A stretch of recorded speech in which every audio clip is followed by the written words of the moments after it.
വൈദ്യരെ ദഹനദൂഷ്യം ദഹനദൂഷ്യം വരാൻ കാരണമെന്ത് അമിതാഹാരം. പ്രത്യേകിച്ച് വല്ലതും കഴിച്ചു? അങ്ങനെ പ്രത്യേകിച്ചൊന്നും കഴിച്ചിട്ടില്ല. ഒന്നും. 2 കഷ്ണം ഇറച്ചി കഴിച്ചിട്ടുണ്ട്. മതിയല്ലോ, ഇറച്ചി എന്തിന് 2 കഷ്ണം? 1 കഷ്ണം മതി. അവൻ ആമാശയത്തിലോട്ട് ചെന്നിട്ടൊന്ന് പെരുമാറും. ആകട്ടെ, കഴിച്ചത് കോഴിയോ താറാവോ? പട്ടി. പട്ടിയിറച്ചിയോ? ഓ, അതാണോ ഇതിനെയും കൊണ്ട് നടക്കുന്നത് തിന്നാൻ? അല്ല വൈദ്യരെ, ഇറച്ചി കഴിച്ചത് പട്ടിയാ. ഇളക്കം വന്നത് തനിക്കും?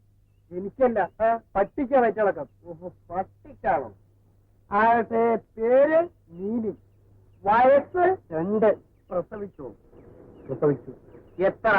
1. ഓ, പ്രസവം നിർത്തണം. പട്ടിയുടെ ജീവൻ അപകടമാണ്. വയറ്റിളക്കം നിന്ന് പ്രസവം താനേ നിന്നോളും. വില തന്നില്ല. സൂക്കേട് മാറട്ടെ വൈദ്യരെ. വില തന്നില്ലെങ്കിൽ പട്ടി അങ്ങ് വൈദ്യരെടുത്തു.